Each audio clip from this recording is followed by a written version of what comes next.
Oh, di ba hiwalay oh? Oh. Hiwalay siya, mono 'yan. Yan mga boss, mono. Oh, di ba? Pwede mong ihiwalay. Oak siya oh, nakahiwalay. Oh. Di ba? Oh, sub lang siya, wala siyang ano. Kasi ito yung ano natin oh, mid high oh. Oh, di ba? Pwede natin off yan, tapos sub lang tayo oh. Yan, pwede mahiwalay, mono setup.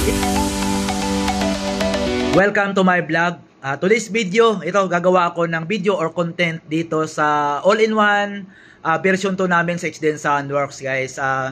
Meron nang nag-request isang follower, Boss Julius Bilonta ng Saudi Arabia. Yan, nare-request ni Boss. Shoutout sa iyo, Boss, at ingat ka dyan sa Saudi Arabia. Yan, ang request ni Boss ay kung ito ba yung all-in-one version 2 namin na unit ay pwedeng i-mono. Dahil ito ay stereo, ibig sabihin ni Boss, kung ang kanyang input na ihiwalay niya yung ang kanyang bass or mid-high. So bago ako magtuloy pala, yun, magpo-promote muna ako ng YouTube channels namin sa XDN Soundworks sa YouTube. Yan, paki-like and share yung mga video sa YouTube and paki-subscribe na rin.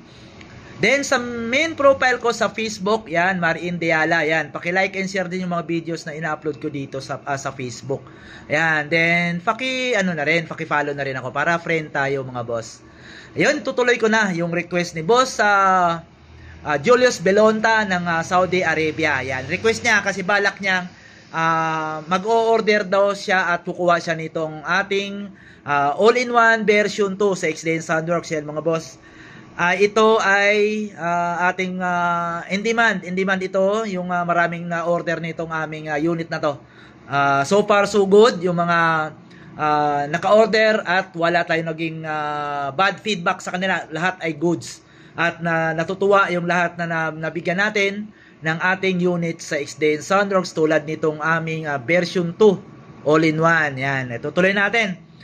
Ang unang tanong ni Boss, yan, sa setup, dahil ito ay stereo left and right, ang tinatanong ni Boss, gagawan ko na lang din talaga ng explanation ito or tutorial na kung pwede ba daw gawing mono itong ating stereo. Pwede po. Kung halimbawa, ito mag-umpisa tayo, yung mid-high mo, itong mid-high mo, pwede mong ipasok sa main output mo sa mixer. And then, left channel. Then, itong right channel, pwede po gawin nyo sa aux. Ayan, naka-aux po. Na medyo cover lang, pero aux yan.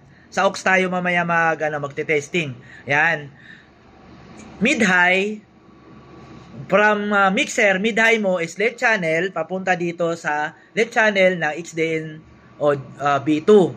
Yan. Tapos, ito na po yung dahil ay stereo ito, so left channel ang mid-high mo, ibig sabihin, ang gagamitin mo rin na high dito is left channel din. Dahil, ito, di ba, stereo yan, left and right, yan, dapat left din. Left din ang gagamitin mo dahil left channel yung mid-high mo sa three-way setup.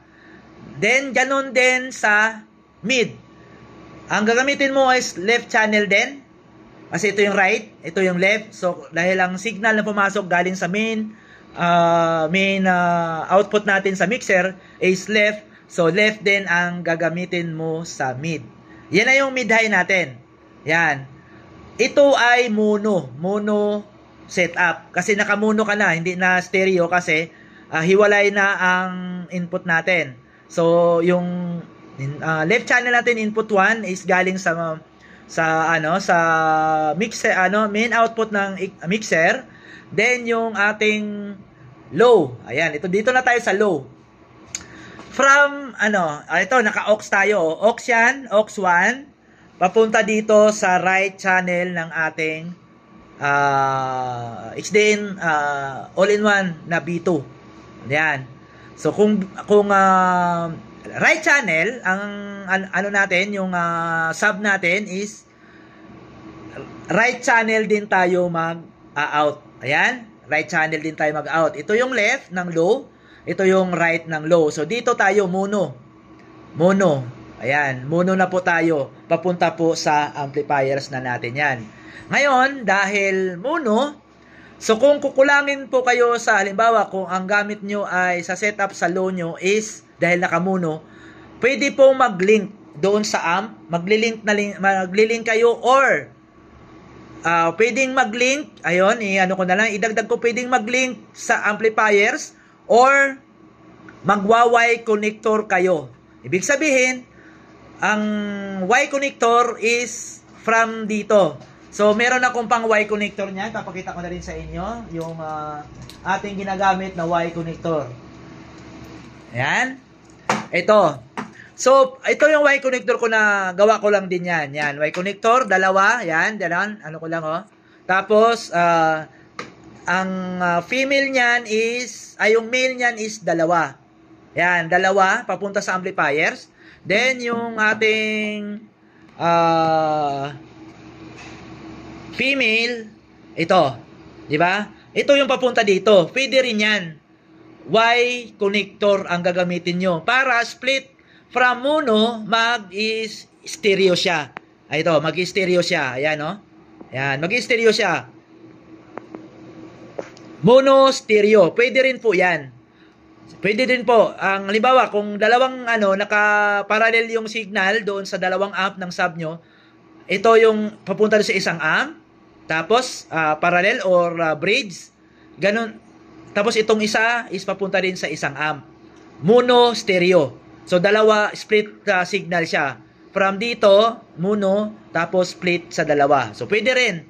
So pwede rin yan. So pwede rin mag-link sa amp naman, kung halimbawa yung power amp nyo is may link, pwede po mag-link doon. So, na-try ko na yan, dahil malakas po ang input namin, 6 Soundworks, kaya po mag-link ng dalawa. Na-try ko na po yung ganong setup, na mayroon na akong video ng dati na tinry ko yung in and out namin, tapos nag-link ako ng, bale, isang main amp, nag-link ako isa, tapos dalawa. Doon sa naka-link yung dalawang amplifiers doon sa isang amp sa main out dito. So pwede po 'yan mga boss. So yan. 'Yon, 'di ba? Linaw naman na explanation. Pwede po nating gawing ihiwalay yung signal ng sub natin para kontrolado.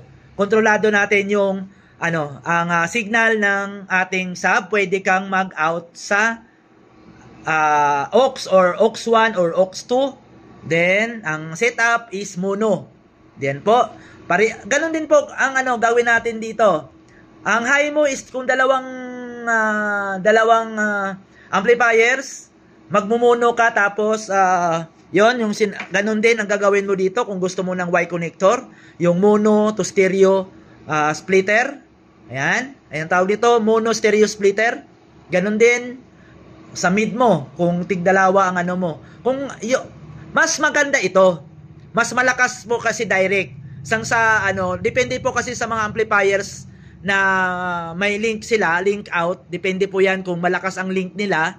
Okay yun kasi, di ba mayroon silang input buffer. Nandun po yan, may process po yan.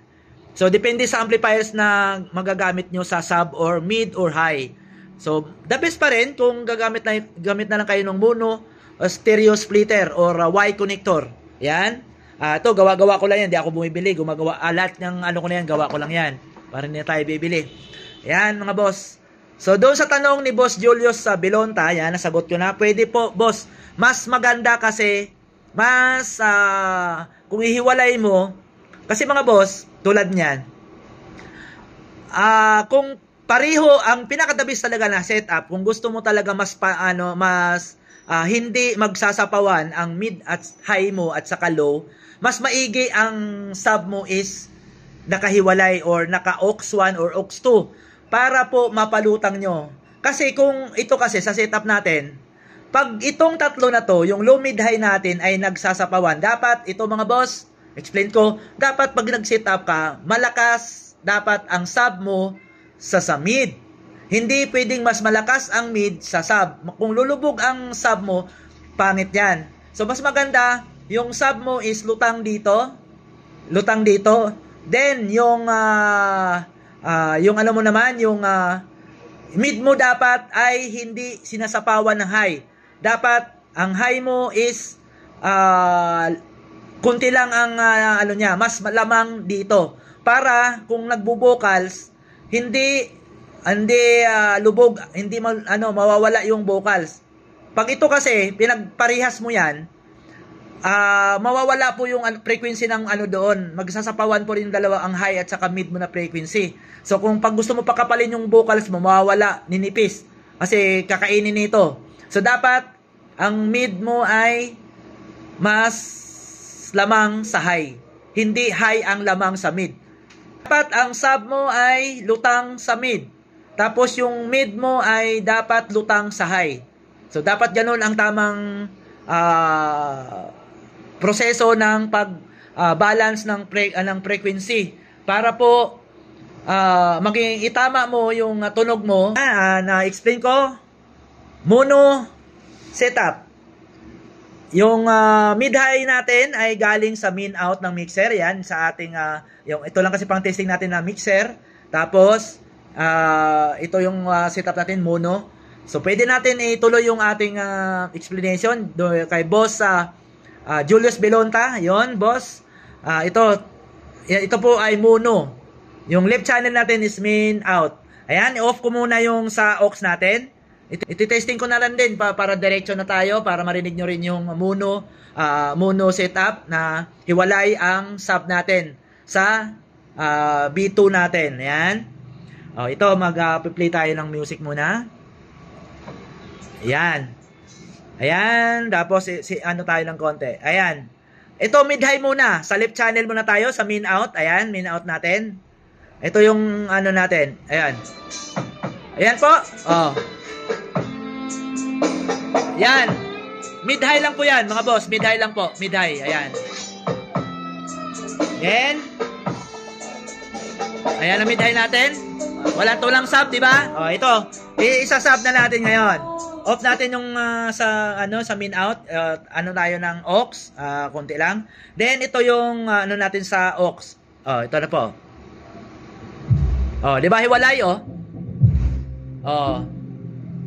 hiwalay siya. Mono yan. Yan, mga boss, mono. Di ba? Pwede mong ihiwalay. Aux siya, nakahiwalay. Di ba? Sub lang siya, wala siyang Kasi ito yung natin, mid-high, di ba? Pwede natin off yan, tapos sub lang tayo, Yan, pwede mahiwalay, mono setup, hiwalay din. Kasi stereo naman yan eh. Yan, mga boss. Yan. Yan ang tunog, mahiwalay mo talaga siya. Yun. Sub lang.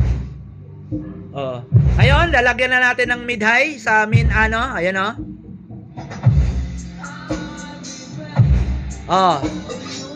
yan, tunog. Mono setup. Yan.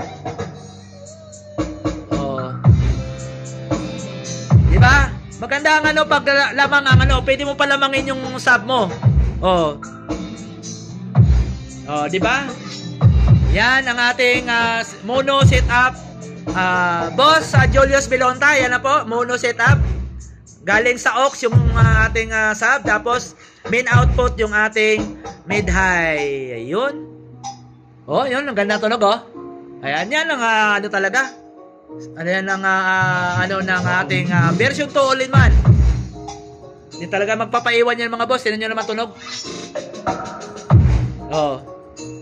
Diba? Swabing-swabe. Lakas pa ng bass. Yan lang yan,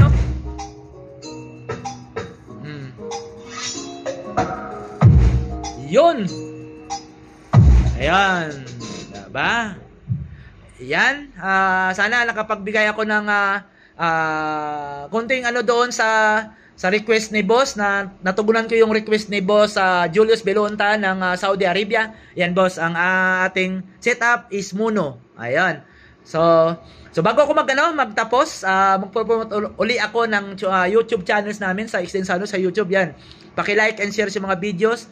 And sa main profile ko sa Facebook, yan, Mariin Deyala. Yan, paki-like and share sa mga videos ko sa Facebook. And paki-follow na rin ako para friend tayo, mga boss. Salamat!